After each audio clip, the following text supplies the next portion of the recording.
Alhamdulillahi ala ihsani wa syukru lahu ala taufiqihi wa amtinani wa asyhadu an la ilaha illallah wahdahu la syarika lahu ta'ziman li sya'nih wa asyhadu anna Muhammadan abduhu wa rasuluhu adda ila ridwanih. Allahumma salli alaihi wa ala alihi wa ashabihi wa ikhwanih.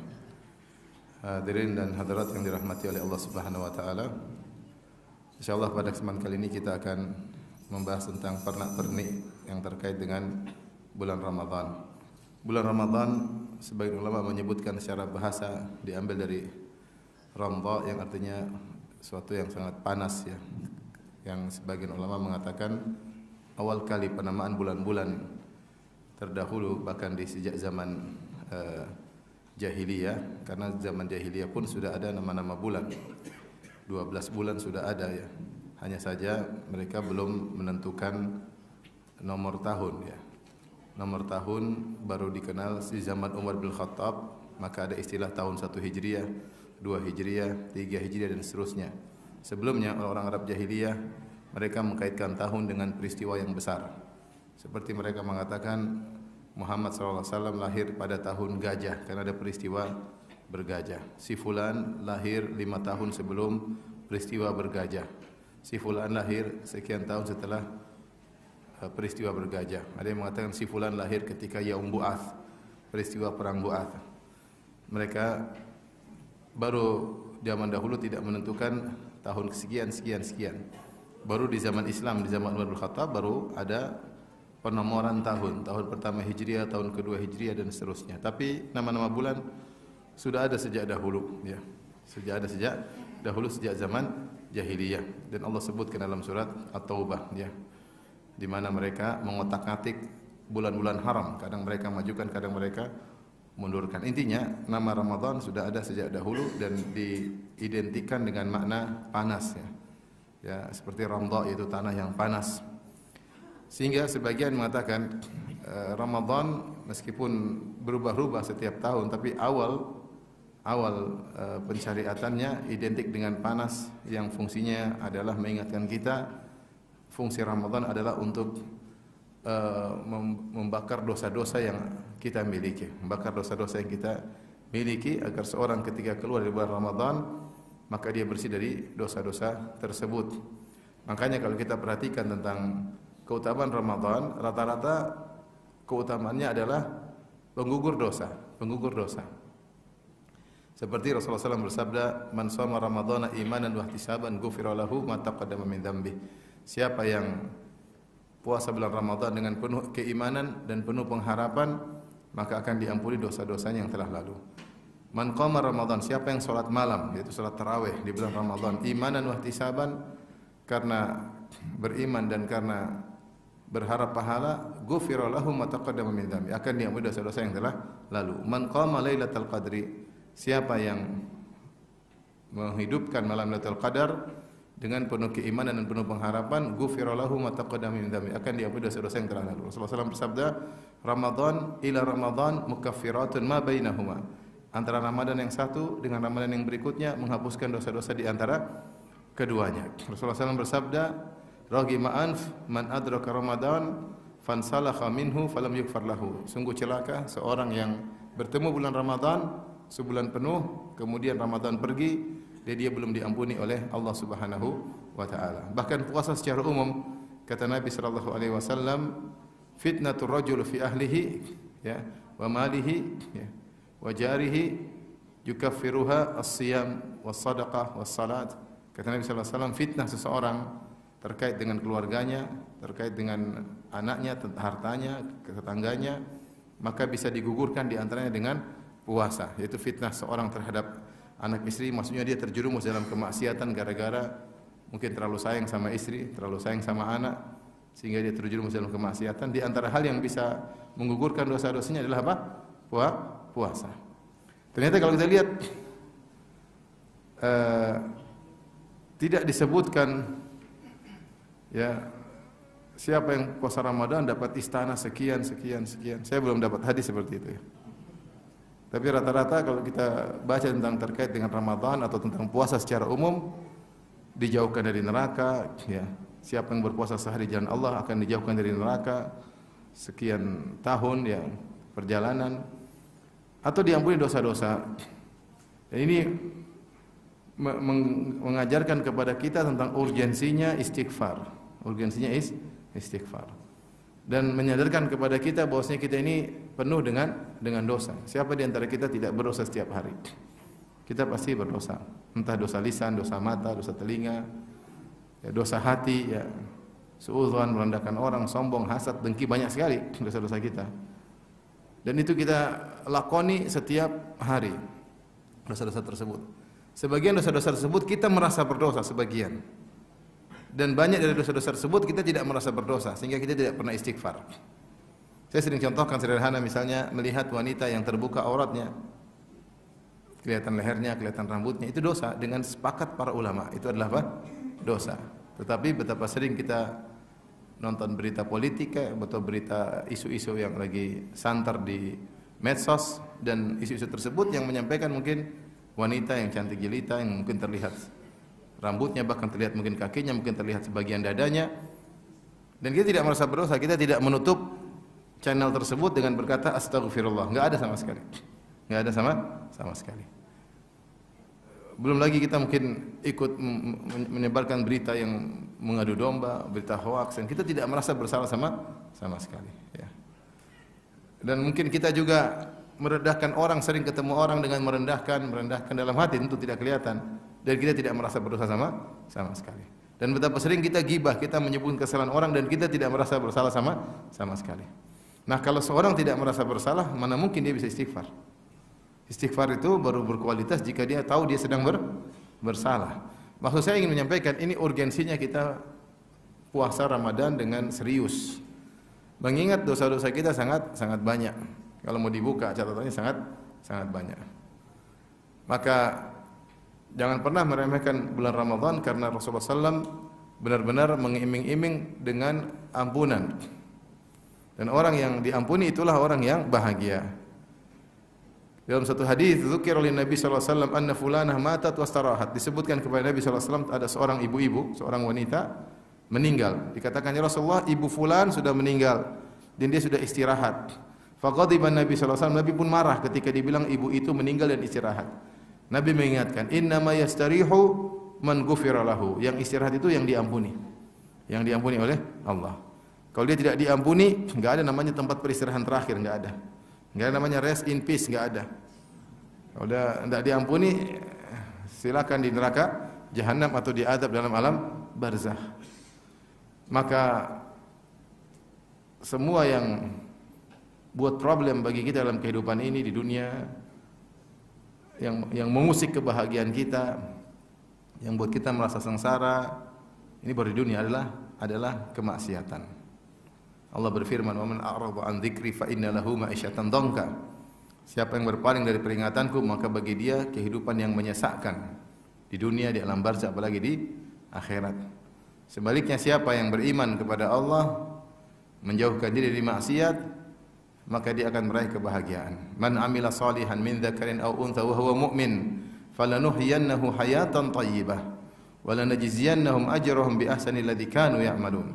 Siapa yang beramal saleh, laki-laki maupun perempuan, kemudian dia beriman, maka kami akan berikan dia kebahagiaan, hidup yang bahagia di dunia sebelum di akhirat. Di dunia sudah bahagia, dan kami akan berikan balasan terbaik baginya di akhirat kelak. Ini renungan bagi kita semua, ikhwan dan akhwat. Betapa sering saya katakan tadi, kita terjerumus dalam maksiat. Mungkin dosa besar, dosa kecil kita kadang-kadang juga lupa. Kita anggap dosa besar, ternyata dosa kecil, ternyata dosa besar. Ya. Seperti perkataan Ibnu Mas'ud radhiyallahu anhu atau Anas bin Malik, dia berkata, "Innakum la ta'maluna a'malan hiya adaqqu fi a'yunikum minasy-sya'r wa kunna na'udduha ala ahdi Rasulillah sallallahu alaihi wasallam minal mubiqat." Sungguh kalian melakukan amalan-amalan dosa yang menurut kalian, di pandangan kalian lebih ringan daripada rambut. Ringan, tipis. Adapun di zaman kami dahulu, di zaman Nabi sallallahu alaihi wasallam, kami memandangnya merupakan dosa-dosa besar yang membinasakan. Maka di antara persiapan hati kita untuk menyambut Ramadan adalah mengharap diampuni oleh Allah. Itu yang paling penting. Agar kita bisa diampuni, ada persyaratan yang Rasulullah SAW pasang, yaitu imanan wa tisaban. Imanan itu beriman bahwasanya ini adalah syariat dari Allah Subhanahu wa taala karena kasih sayang Allah kepada kita. Wahtisaban dengan berharap. Berharap. Jadi kita bukan menjalankan puasa sekedar rutinitas, orang-orang puasa ikut puasa. Rutinitas tahunan karena ini adalah kegiatan tahunan ikut. Bukan sekedar masuk dalam dunia puasa saja, tapi kita harus ada iman dan ihtisab, beriman dan berharap. Makna ihtisab itu melakukannya dengan semangat. Melakukannya dengan apa? Semangat. Ya. Bukan seperti beban. Ya, bukan seperti beban yang kita benci dengan ibadah tersebut, tapi kita melakukannya dengan apa? Dengan semangat. Ya. Maka berdoa kepada Allah agar kita bisa menegakkan bulan Ramadan imanan wa ihtisaban, beriman dan penuh harapan. Baik, berikutnya apa yang kita bahas? Fikir Ramadan. Mau dibahas apa ini? Fikir Ramadan ya. Untuk masuk bulan Ramadan tentunya kita tahu harus melihat hilal ya. Secara umum untuk menentukan bulan Ramadan atau bulan berikutnya maka ada dua cara. Pertama dengan melihat hilal hari yang baru pada bulan berikutnya terlihat, atau dengan menyempurnakan bilangan bulan sebelumnya. Bilangan bulan sebelumnya. Rasulullah SAW bersabda, "Sumu li ru'yatihi wa aftiru li ru'yatihi." Berpuasalah karena melihat hilal dan lebaranlah juga karena melihat hilal. Fa in gumma 'alaikum fa akmilu 'iddata Sya'ban 30. Kalau ternyata ada mendung yang menutupi kalian tidak bisa melihat hilal, maka sempurnakanlah bulan Sya'ban 30 hari. Ini sederhana. Jadi dua metode, terlihat hilal atau yang kedua apa? Menyempurnakan bilangan bulan berapa hari? 30 hari. Cuma dua metode yang diajarkan oleh Nabi sallallahu alaihi wasallam.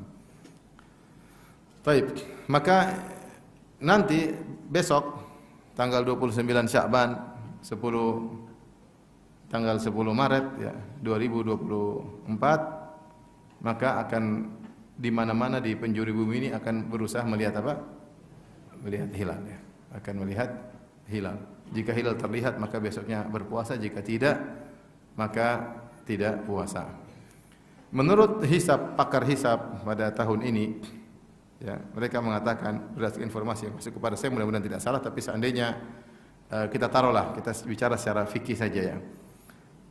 Hisab perlu atau tidak? Hisab perlu. Dia adalah ilmu yang bermanfaat untuk membantu kita untuk mengetahui mungkin atau tidak hilal bisa terlihat.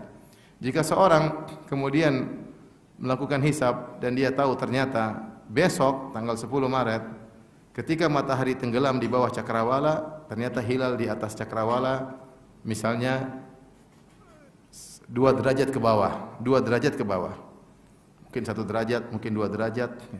Kalau hilal ketika matahari terbenam besok di atas cakrawala 2 derajat, maka tidak mungkin terlihat. Tidak mungkin terlihat. Kenapa tidak mungkin terlihat? Karena matahari cahayanya masih kuat, karena matahari baru tenggelam, masih banyak merah-merahnya. Kemudian hilal tersebut umurnya juga masih sangat muda dan dia 8 menit kemudian dia akan tenggelam. Jadi kalau 1 derajat 4 menit, setiap 1 derajat berapa menit? 4 menit. Jadi hilal juga sama, dia tenggelam di barat, tapi dia baru kelihatan begitu dia 1 derajat 4 menit kemudian dia hilang. Kalau dia 2 derajat berarti 8 menit di cakrawala baru tenggelam. Kalau dia 3 derajat dia semakin besar. Semakin besar.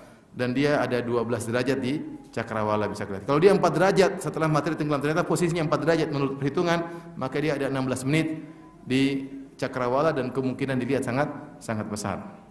Nah, para ahli astronomi mengatakan hilal kalau di atas cakrawala 0 sampai 2 derajat maka sulit untuk terlihat.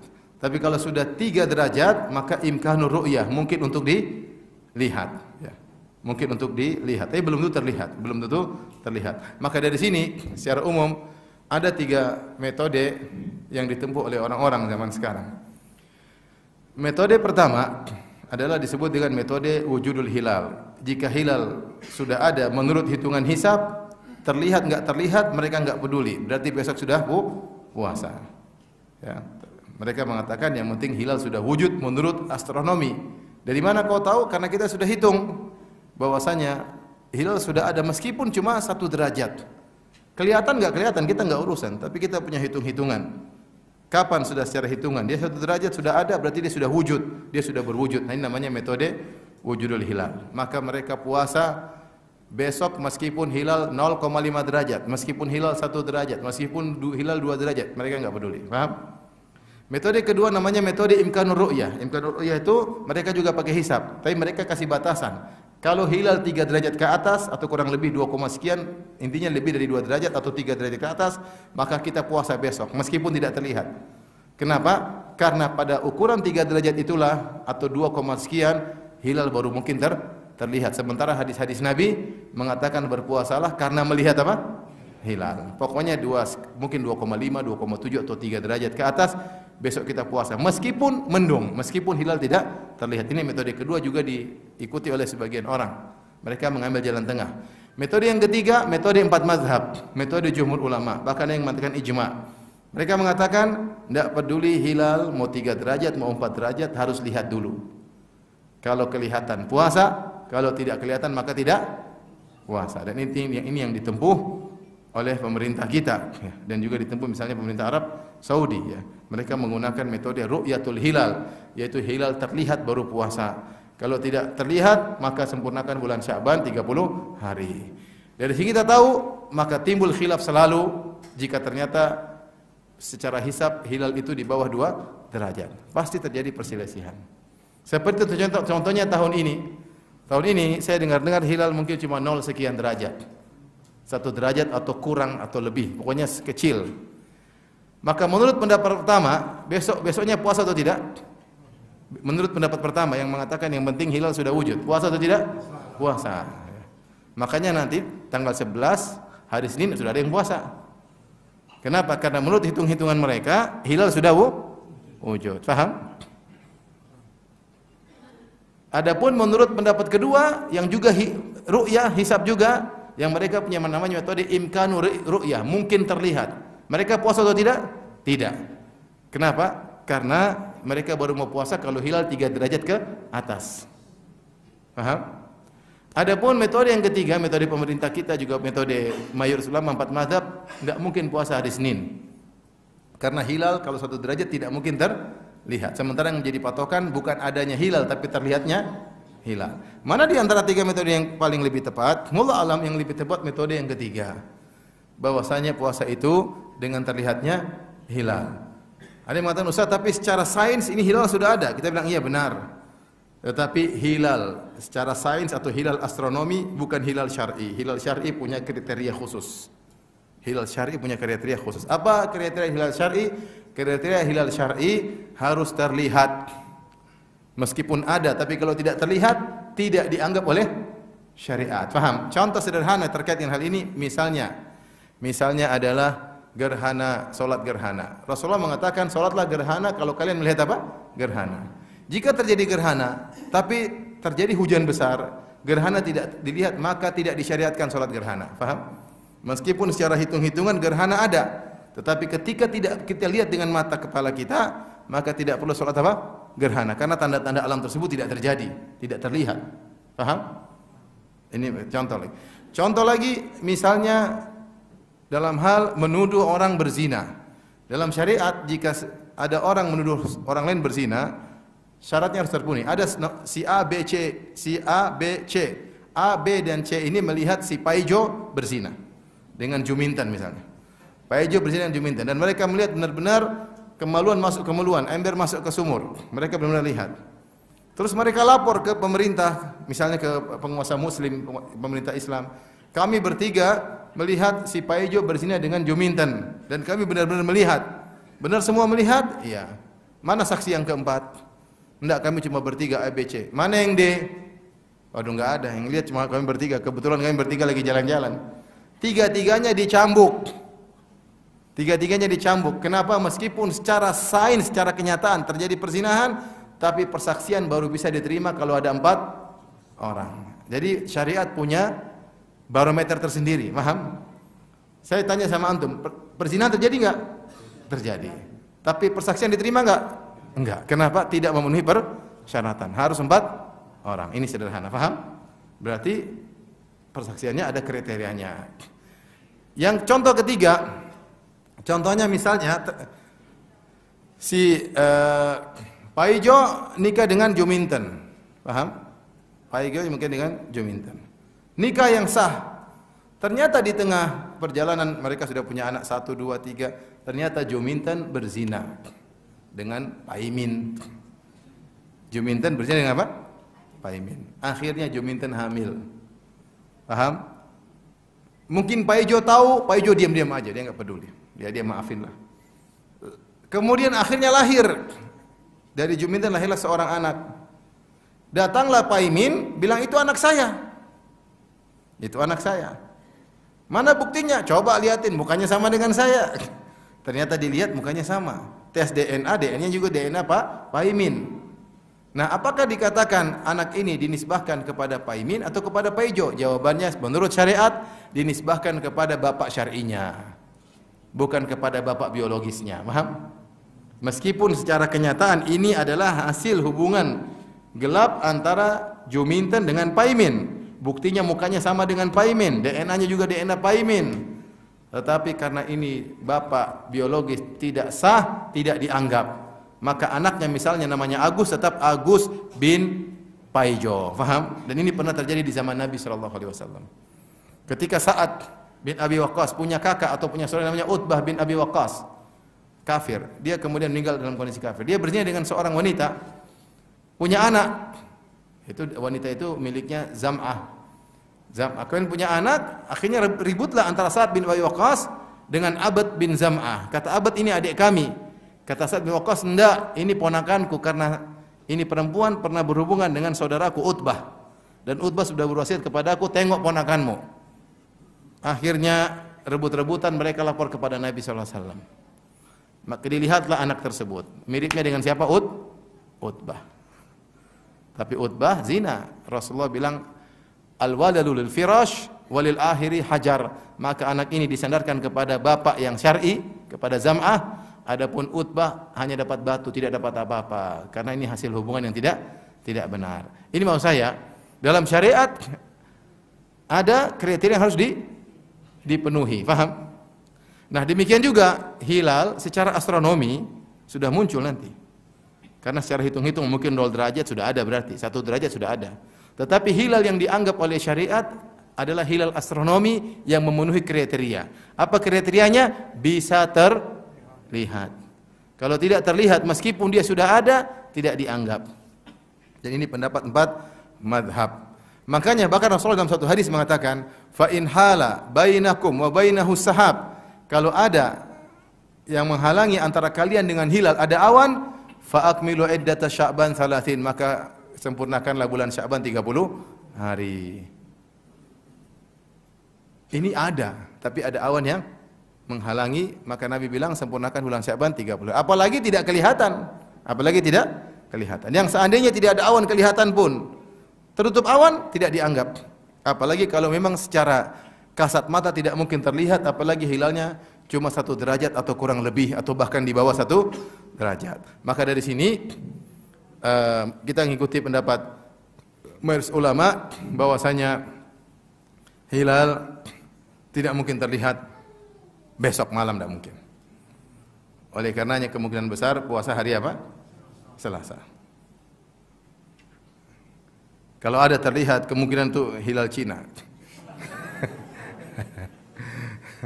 Ini sekedar fikih aja. Sehingga kita tahu ada khilaf, ya wajar ada khilaf karena memang ada metode menentukan hilal syar'i berbeda-beda.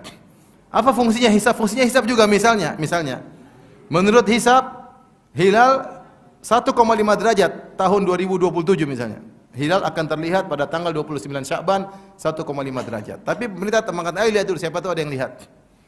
Ternyata dari 30 pengamat hilal tidak ada yang lihat, atau ada satu lihat. Dia bilang, saya lihat.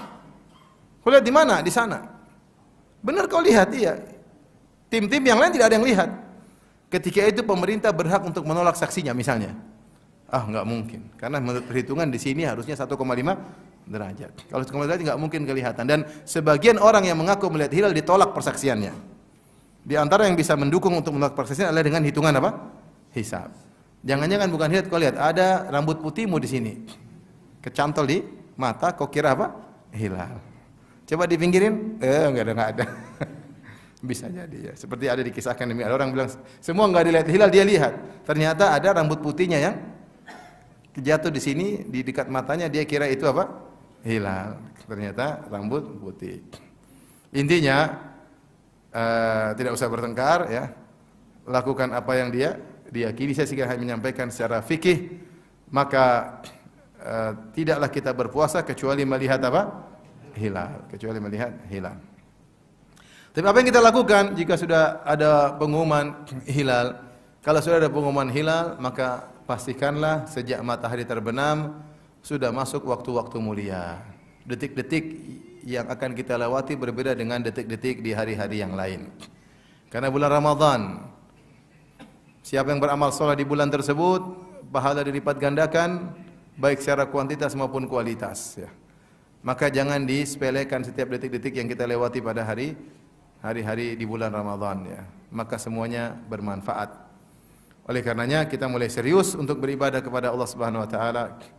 Kurangi aktivitas yang tidak bermanfaat ya, kurangi medsos untuk bisa fokus beribadah kepada Allah Subhanahu wa taala. Apa yang kita lakukan pada malam itu kita tarawih ya. Tarawih, kemudian kita siap untuk bersahur. Tapi kita akan bahas tentang pertama setelah kita tahu ada hilal datang atau hilal kelihatan, maka berbicara tentang niat. Niat bagaimana? Niat kata Nabi SAW, "Man lam yujib' an-niyat qabla al-fajr fala siyama lahu." Siapa yang tidak memantapkan niatnya sebelum terbit fajar, maka tidak ada puasa baginya. Maka sebelum azan subuh dikumandangkan harus ada dalam hati kita terbetik, saya besok mau puasa. Saya besok mau puasa. Kalau tidak terbetik, saya masih ragu-ragu. Besok puasa enggak? Wallahu alam, masih ragu-ragu. 50-50. Belum ada. Berapa? Kayak 70%. Tapi itu namanya belum. Kepingin, tapi masih 70%. Tahu-tahu ketiduran, bangun jam 7, mau puasa enggak sah. Kenapa? Sebelum dia tidur, dia belum mantapkan apa? Niatnya. Ini kalau niat puasa wajib. Jadi puasa wajib itu harus mantap niatnya sebelum terbit fajar. Puasa wajib apa saja? Puasa Ramadan, puasa nazar, puasa qadha, puasa kafarah. Ini 4 puasa wajib. Puasa Ramadan, puasa qadha Ramadan, puasa apa? Nazar, kemudian puasa apa? Kafarah. Ini puasa wajib. Adapun selain puasa wajib, yaitu puasa sunnah, maka boleh diniatkan meskipun di pagi hari.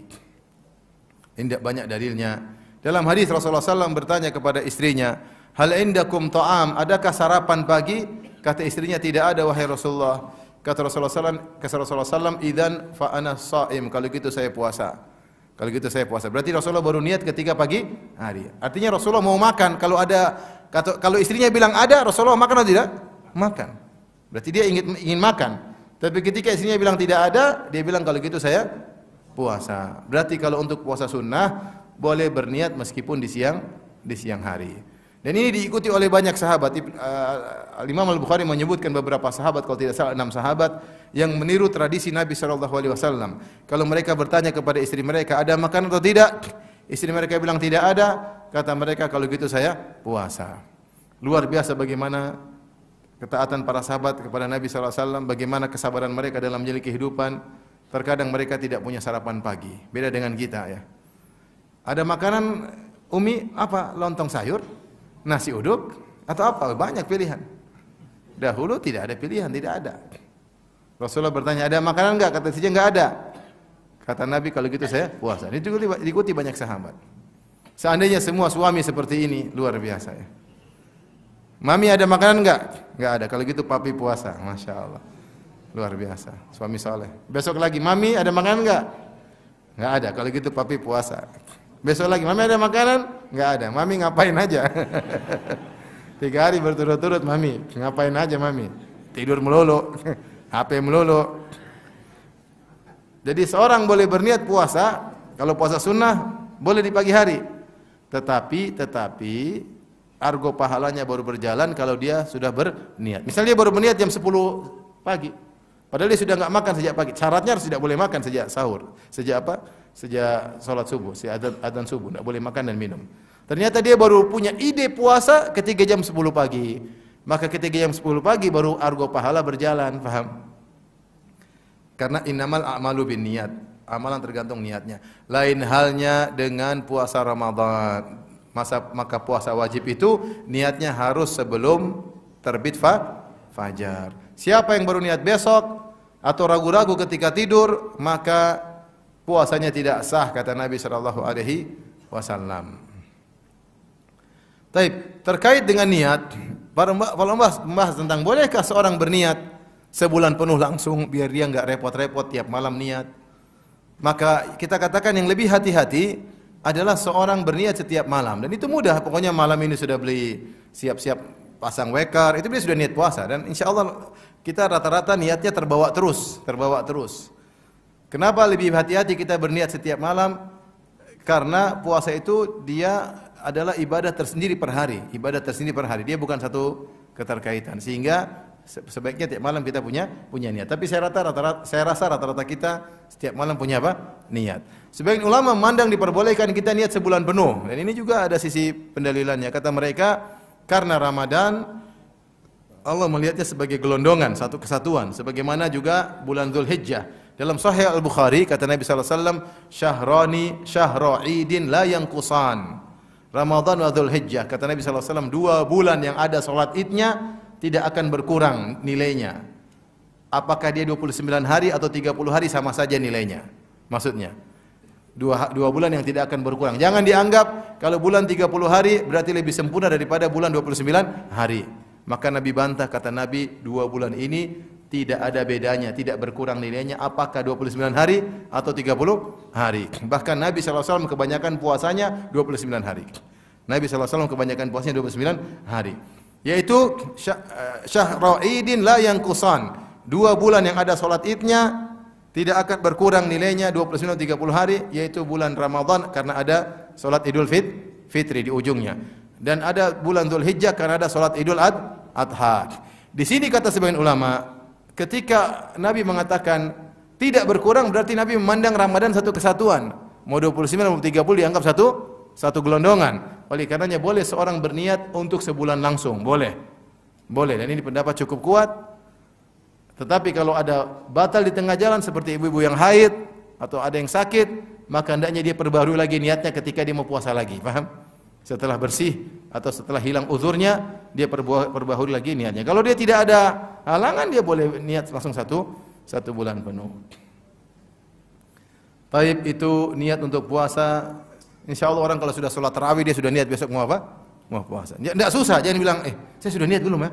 Saya sudah niat belum? Sudah setelah tarawih, sudah beli nasi goreng untuk dipanasin besok, sudah jelas. Sudah pasang jam waker, mak bangunin ya, sudah jelas namanya mau puasa. Karena tidak perlu kemudian untuk mengatakan nawaitu shauma ghadin an ada'i fardhi syahri ramadhana hadhihi sanata lillahi ta'ala, karena tidak pernah dicontohkan oleh Nabi sallallahu alaihi wasallam. Sebagian ulama yang mengatakan ini dianjurkan, maksud mereka adalah untuk mengkokohkan apa yang di hati. Kalau ada yang ragu-ragu mungkin. Kalau kita enggak ragu, enggak perlu gitu-gitu.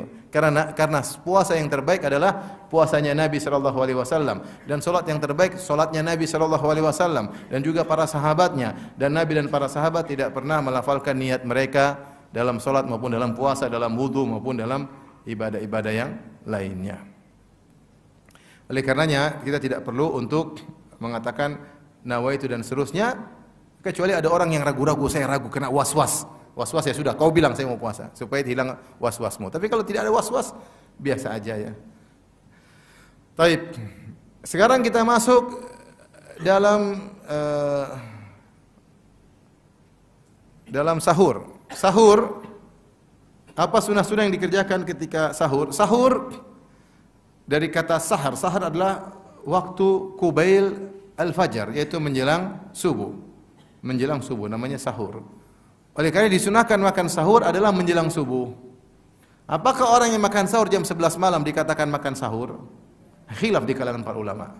Ada yang mengatakan tetap dikatakan sahur karena sudah malam, ada yang mengatakan tidak. Karena sahur secara bahasa adalah menjelang apa? Menjelang subuh. Maka jangan kita makan sahur jam 11, jam 12. Jam 12 itu namanya makan malam ya. Namanya bahaya laten, bahaya lapar tengah malam. Makan menjelang subuh. Semakin menjelang subuh semakin baik. Semakin baik. Oleh karenanya kata dari Anas bin Malik menyampaikan hadis dari Zaid bin Thabit, kata beliau radhiyallahu anhu, kunna natasahar ma'an Nabi sallallahu alaihi wasallam. Kami bersahur bersama Nabi sallallahu alaihi wasallam. Kemudian Rasulullah SAW berdiri dan kemudian menuju salat. Maka Anas berkata, kam kana bainal adzan was sahur? Berapa jarak antara adzan dan sahur? Itu. Qadru 50 ayat atau 60 ayat. Itu ukuran membaca 50 ayat atau 60 ayat. Maksudnya antara selesai sahur dengan qamat atau dengan adzan ya mungkin sekitar 15 menit ya atau 20 menit, artinya menjelang ya. Bahkan dalam sebagian riwayat antara selesai sahur dengan qamat. Antara sahur dengan salat. Tapi intinya hadis ini menunjukkan Rasulullah SAW ketika sahur menjelang azan. Makanya Rasulullah SAW mengatakan, la yazalun nasu bi khair ma ajjalul fitr wa akharus sahur. Sementara manusia dalam kebaikan jika menunda sahur dan menyegerakan berbuka. Menunda sahur dan menyegerakan apa? Berbuka. Maka seorang jangan segera bersahur di awal-awal tapi menuju di akhir. Makanya pendapat yang lebih kuat tentang salat, tentang azan, bukankah disunahkan ketika subuh azan 2 kali, azan pertama dan azan kedua. Di zaman Nabi ada azan pertama, azan kedua. Azan pertama dikumandangkan oleh Bilal, azan kedua dikumandangkan oleh Ibnu Ummi Maktum. Yang benar azan pertama tersebut bukan untuk bangunkan orang salat malam, bukan.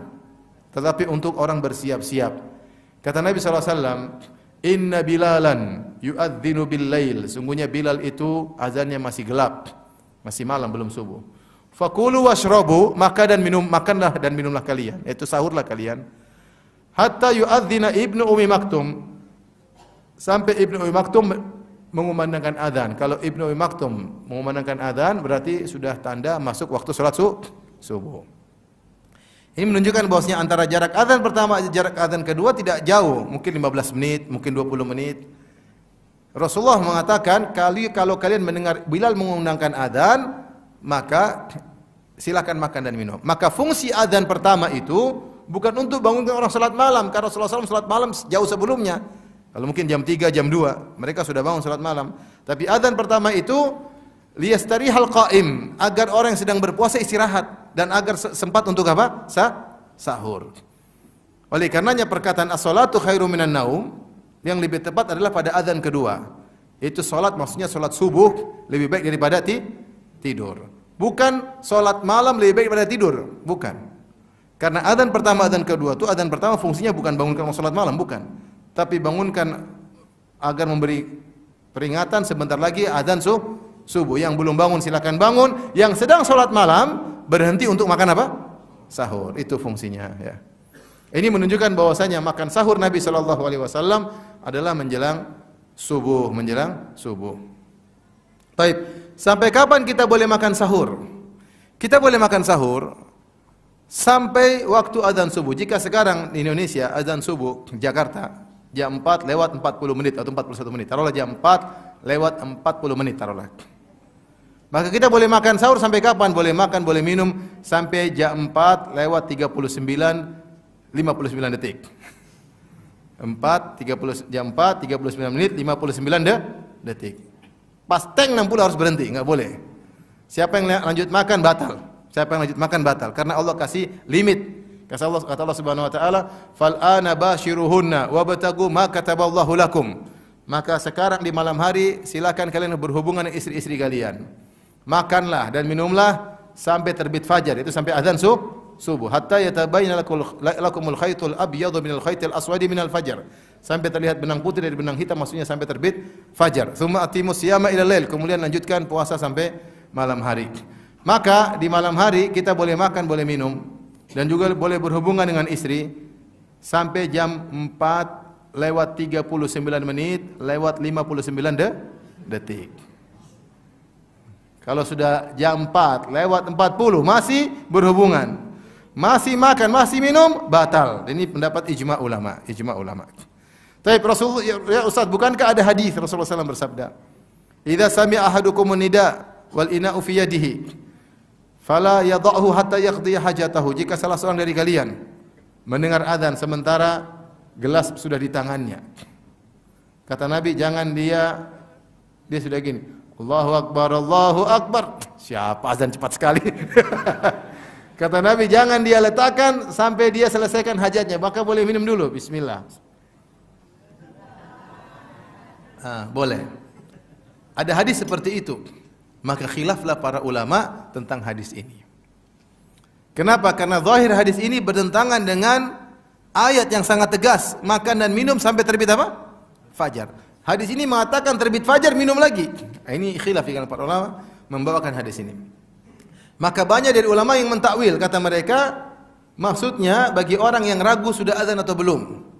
Dengar azan sayup-sayup, selama dia masih ragu dia boleh apa? Minum, karena hukum asal masih gelap. Ada yang mengatakan itu maksudnya mendengar azan pertama, bukan azan kedua. Kenapa? Karena ayat jelas. Maka pendapat yang benar, pendapat mayoritas ulama, kalau sudah azan subuh maka harus berhenti, tidak boleh lanjut makan dan minum. Ya. Kalau sudah azan Allahu Akbar, sebagian orang santai aja, tenang aja. Sambal-sambalnya mie, keluarin mie. Kerupuknya. Ya, tenang aja. Masya Allah. Tambah lagi ya. Ini nggak boleh. Ini tidak sah seperti ini. Kenapa? Sudah azan tidak boleh. Dulu ada kejadian nyata di suatu pondok. Kemudian masjid sudah azan, Allahu Akbar. Dia ustadznya masih makan. Muridnya bilang, "Ustadz azan." Jangan dulu. Udah azan. Ini gimana? Allah tidak mengatakan azan subuh nunggu kamu gelegean dulu, enggak. Azan subuh kalau terbit sudah terbit ya azan subuh. Cuma masalahnya ada masalah berikutnya yang kadang kita memberi keringanan. Karena waktu azan subuh khilaf di kalangan ahli astronomi. Kapan mulainya? Sebagian ulama astronomi mengatakan seperti tanah air kita, waktu subuh dianggap sudah masuk waktu subuh jika matahari minus 20 derajat di bawah cakrawala. Matahari kan mulai terbit. Dia dari minus 20, minus 19, minus 18, minus 15 sampai 0. Setelah 0 kemudian 1 derajat. Nah, kan subuh itu bukan terbit matahari, bukan? Tapi matahari masih di bawah, tapi terbit fajar. Nah, kapan dianggap telah terbit fajar shadiq? Ini khilaf di kalangan para ahli astronomi. Menurut pemerintah kita, mereka mengambil pendapat minus 20 derajat. Menurut setahu saya, saudara-saudara kita dari Muhammadiyah, mereka mengatakan belum, harus minus 18. Dan ini saya alami di Jogja. Saya kalau ke Jogja sebulan sekali, kita azan dulu, nanti 8 menit kemudian ada azan. Kayaknya teman-teman kita dari sana. Karena mereka menganggap minus 20 belum terbit fajar. Belum ada. Kata mereka minus 18 dan 1 derajat 4 menit, paham? Jadi menurut mereka kita ini yang sekarang ini adanya kecepatan 8 menit. 8 menit lumayan satu piring. Jadi kita kecepatan 8 menit. Sehingga mereka azannya nanti 8 menit kemudian. Ini minus 18. Dan Arab Saudi juga menjalankan minus 18 kalau tidak salah. Ummul Qura minus 18. Adapun misalnya di Singapura atau Malaysia mereka pasang minus 19,5. Jadi kita kecepatan 2 menit menurut mereka. Paham? Dan ini sempat terjadi khilaf hebat di Arab Saudi juga. Karena mengatakan azan kecepatan, ribut juga di antara mereka. Sampai akhirnya pemerintah di sana ketika itu membuat qomat 30 menit atau 15 menit. Pokoknya kalau sudah qomat jelas sudah masuk waktu subuh. Azannya, makanya ketika azan subuh sebagian orang Saudi tidak mau sholat dulu, mereka tunggu dulu. Mereka menganggap azannya kecepatan. Ini intinya masalah apa? Masalah khilaf. Jadi kalau azan mungkin minum masih oke lah. Menurut pendapat yang mengatakan minus 18. Yang mengatakan minus 20 batal. Kalau sudah azan jangan coba-coba. Dan saya tidak bisa merojihkan mana yang lebih kuat karena saya bukan ahli astronomi. Yang pendapat mana yang lebih kuat mau tidak mau kita harus turun gunung, pergi ke pantai lihat sendiri.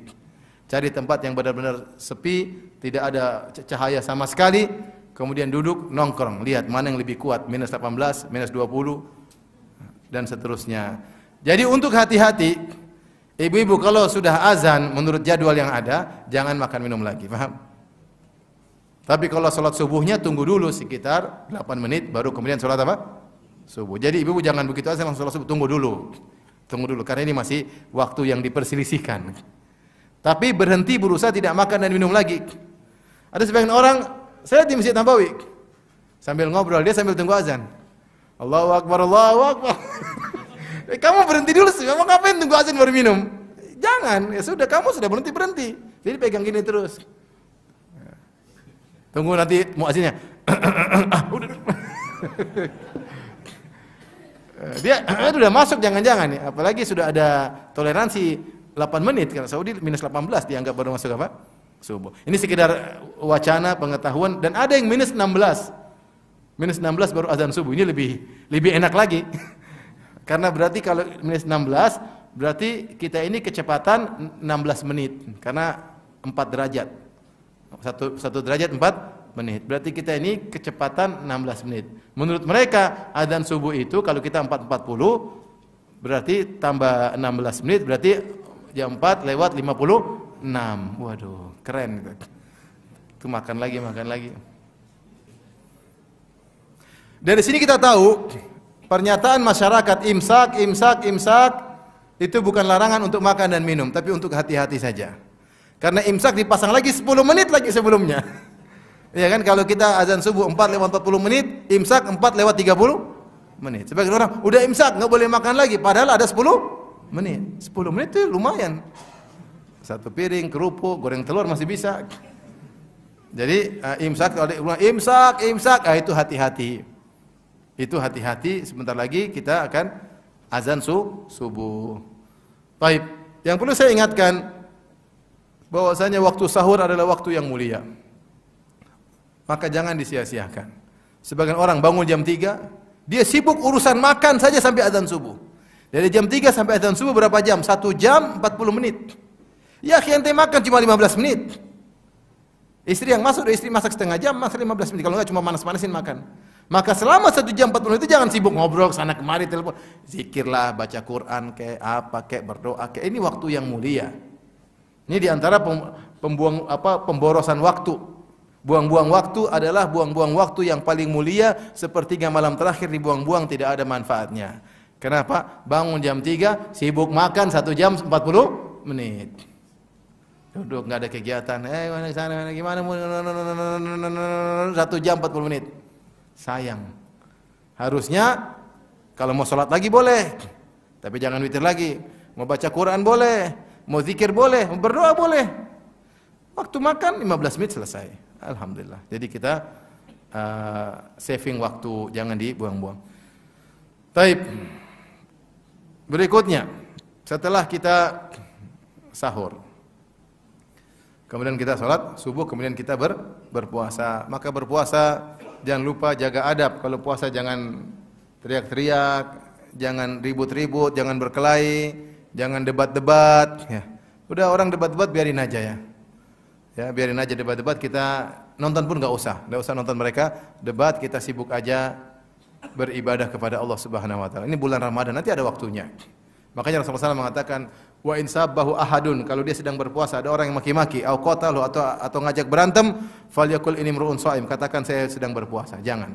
Saya ingin jaga puasa saya ini, waktu tidak semua orang bisa mendapatkan. Betapa banyak orang sudah meninggal dunia berangan-angan untuk bisa mendapatkan waktu-waktu mulia ini. Maka seorang jaga puasanya dengan jaga adabnya. Jangan sekali-sekali bertengkar, jangan sekali-sekali beradab. Orang maki-maki biarin aja. Dia merasa menang, biarin aja. Ya, saya mau jaga puasa saya. Mengikuti kegoblokan kamu, ikut ribut-ribut, enggak. Kamu aja goblok sendiri, saya enggak mau. Ya. Dan jangan terpancing. Ada orang maki-maki, saya lagi puasa loh. Jangan macam-macam ya. Maki lagi ya. Kalau gitu nanti di belakang Masjid Az-Zahra pada maghrib ya. Habis saya buka, saya makan dulu.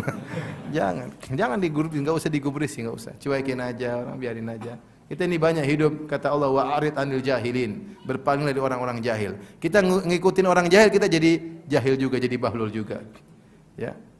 Kata Allah Subhanahu wa taala, khudhil afwa wa'mur bil urfi wa'arid anil jahilin.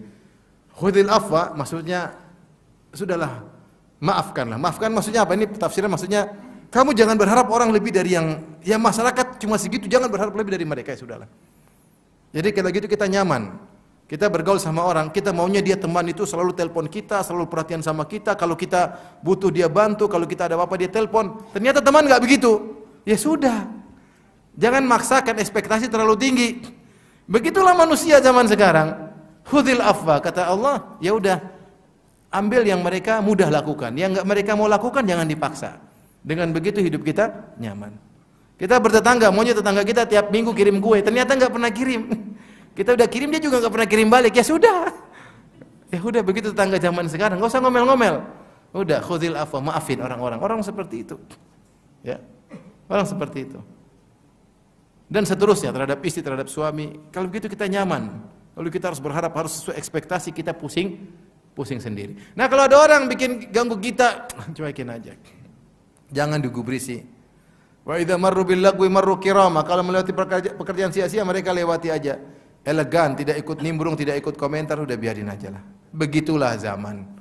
Di zaman ini banyak orang yang seperti itu, maka jangan digubrisin. Nah, jaga puasa kita. Nah, puasa itu bukan maksudnya mau tidur melulu, enggak. Bukan berarti libur melulu, enggak. Aktivitas tetap ada.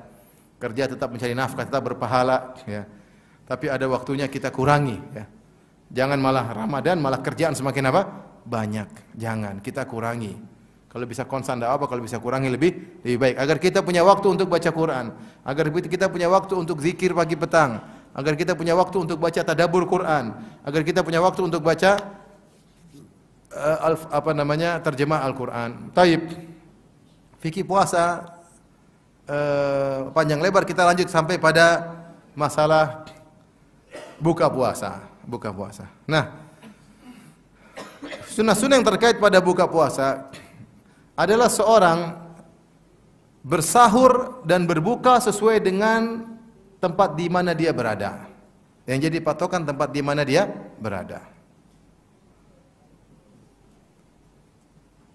Bukan kepada tempat yang lain. Maksudnya begini, misalnya saya berangkat dari tanah air, mau umroh, saya pergi ke Madinah. Tapi ke Madinah maka semakin apa? Semakin terang. Saya puasa sahur di Jakarta, naik pesawat sampai ke Madinah, mendarat jam 2. Jam 2 Indonesia sudah buka. Ya enggak? Tapi saya buka ikut jam Indonesia atau jam setempat. Gimana kau buka? Matahari masih kelihatan, paham? Ustadz, kalau begini menyiksa, yang suruh kau puasa juga siapa? Kau musafir boleh batal. Tapi jangan kau buka, kau merasa tidak batal, itu yang bahaya. Kau berbuka dan kau merasa tidak batal, tidak diqadha, ini repot. Dan ini banyak kejadian jemaah umrah, tanya di pesawat, tanya kiainya gimana? Oh, ini udah Indonesia sudah buka, udah buka aja, wah subhanallah. Sampai ada teman berdebat. Ketika dia di pesawat terus ada seorang ya mungkin kiai mereka, terus kayaknya sudah buka. Kata teman, Pak Kiai, enggak kita. Oh iya enggak usah. Enggak jadi. Kalau enggak kuat enggak usah puasa. Kalau kuat ya nanti bukanya ikut jam apa? Saudi. Paham? Bukan ikut jam tanah air kita. Taib, ini peristiwa pertama. Peristiwa kedua, misalnya juga kita naik pesawat terus mendarat di Jakarta. Saya pernah mengalami. Naik pesawat mau mendarat masih di atas udara. Tiba-tiba kemudian pilot mengatakan telah saatnya berbuka untuk daerah Jakarta dan sekitarnya. Selamat kepada para penumpang, selamat berbuka puasa. Subhanallah, orang langsung makan. Saya buka jendela, matahari depan saya. Ikut mana? Ya kita ikut yang kita lihat. Kita lihat matahari masih terbit. Maka tidak boleh. Itu yang dikasih pengumuman tadi adalah di darat ya. Paham? Maka yang kita ikuti di mana kita berada. Makanya kalau antum mau pingin cepat buka, ambil basement yang paling bawah. Gelap.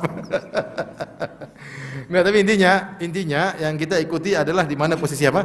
Kita. Baik, ini kejadian terkait sahur. Ini kejadian saya ditanya.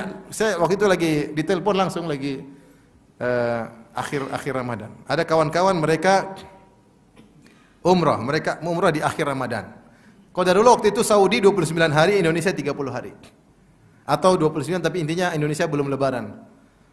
Dan Indonesia besok masih puasa. Mereka telepon, Ustadz, kita sudah lebaran di Mekah ini Ustadz. Ini sudah takbiran. Sudah lebaran. Baik, besok Indonesia puasa. Kita puasa atau tidak Ustadz besok? Waduh. Saya bilang jawabannya tergantung ketika terbit fajar kau sedang di mana. Kalau ternyata terbit fajar kau masih daerah Khalij, masih daerah Teluk, berarti kau tidak perlu puasa karena mereka sudah lebaran. Tapi kalau ternyata terbit fajar kau sudah di Indonesia atau di Asia Tenggara, berarti kau puasa. Akhirnya mereka hitung, kita sekitar jam segini, oh masih di Qatar, masih di mana? Berarti tidak puasa. Jadi begitu jawabannya, tergantung posisi kita di mana. Ya, tapi kalau kebetulan ternyata terbit fajar kita sudah di Asia, ya berarti kita ikut mereka. Jadi yang menentukan fajar atau terbenam adalah posisi di mana kita berada. Tapi kapan kita buka puasa? Buka puasa ketika matahari terbenam. Matahari terbenam maksudnya seluruh bulatannya hilang. Seluruh bulatannya apa? Hilang. Oleh karenanya kalau kita sedang berada di tepi pantai bersama keluarga misalnya, bersama istri berdua, dan kita lihat matahari di depan, tiba-tiba matahari mulai tenggelam, ketika hilang maka langsung berbuka meskipun belum ada yang azan di dunia ini. Karena di depan mata kita enggak dengar azan sama sekali. Ternyata matahari sudah hilang. Buka puasa atau tidak? Bukan, enggak usah ragu-ragu. Enggak usah bilang, "Mas, jangan dulu, Mas. Siapa tahu mataharinya balik." Kalau mataharinya balik, berarti hari kiamat bilang. Baik. Sunnahnya kita menyegerakan berbuka. Satu hari Rasulullah SAW berjalan dengan para sahabat. Wa gharabatis syams, tiba-tiba matahari terbenam. Rasulullah mengatakan, "Ya Bilal, inzil fajdah lana." Wahai Bilal, turun bikin siapkan makanan. Orang berkata, "Ya Rasulullah, inna alaika naharan." Ya Rasulullah, masih terang, masih siang. Kata Rasulullah, "Buka puasa." Kata sahabat, "Ya Rasulullah, masih terang." Kata Rasulullah, "Buka puasa." Sampai sebagian sahabat mengatakan, seandainya ada orang yang berdiri naik di atas onta, masih kelihatan matahari. Saking baru tenggelam. Oleh karenanya sunnahnya begitu tenggelam langsung berbuka. Rasulullah mengatakan senantiasa manusia dalam kebaikan jika segera berbuka. Maka sunnah yang diadakan di tanah air kita, takjil itu bagus. Takjil itu artinya menyegerakan apa? Berbuka. Jadi begitu muadzin bilang Allahu Akbar, langsung berbuka. Ada tunggu azannya selesai. Wah, jangan tunggu selesai, langsung bismillah. Karena dia tidak azan kecuali matahari sudah terbenam. Nah, di antara sunnah berbuka, sebelum berbuka kita berdoa kepada Allah Subhanahu wa taala. Ini sunnah juga yang ditinggalkan oleh kaum muslimin. Kalau waktu buka sudah bicara makanan ngalur ngidul. Di antara mereka yang ada ngabuburit kadang-kadang ya hanya buang-buang waktu. Kadang-kadang bermanfaat, mungkin acara bermanfaat, jalan sore sambil berzikir, oke lah. Ini kadang-kadang nonton balap mobil lah, balap motor lah, nonton layangan lah, enggak ada zikir, enggak ada apa. Sayang, ya, ini waktu terbuang hanya untuk nonton apa? Layangan. Udah antum bikin aja televisi putar layangan, situ antum zikir sama Allah Subhanahu wa taala. Jadi ini waktu yang penting. Maka lihatlah di Mekah dan Madinah, kalau sebelum terbenam matahari, sebelum orang semua berdoa, baca Quran sampai azan. Mereka manfaatkan waktu. Kita enggak, kita ngobrol, gimana? Udah, antum kalau ada makanan antum taruh gorengan, kue, lapis legit, ente pagarin. Kemudian sudah sibuk berdoa. Enggak usah tengok-tengok lagi, insyaallah selamat. Enggak ada yang kurang ajar ngambil tuh, enggak ada keterlaluan kalau dia ngambil. Udah enggak usah pusing lagi, udah berdoa gitu. Kadang-kadang kita pekeuh, yang lain enggak ada doa, kita doa sendiri.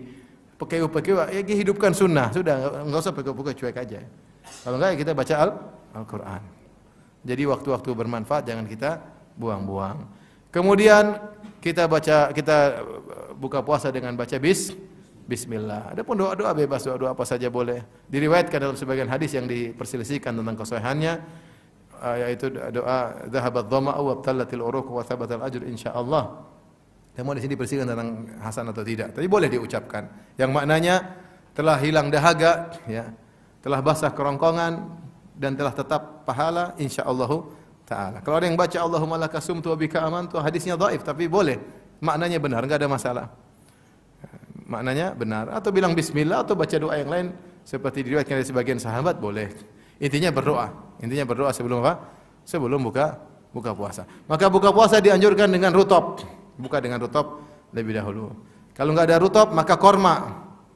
Kalau enggak ada korma maka dengan meneguk air putih, ya. Setelah itu kita siap-siap untuk salat maghrib, ya. Baik. Sampai sini aja ya. Tanya jawab, masih banyak pertanyaan. Kita buka tanya jawab aja ya. Insyaallah taala. Yang mau tanya langsung juga boleh. Ustaz, dalam salat tarawih jika sudah melaksanakannya apakah akan mendapatkan keutamaannya?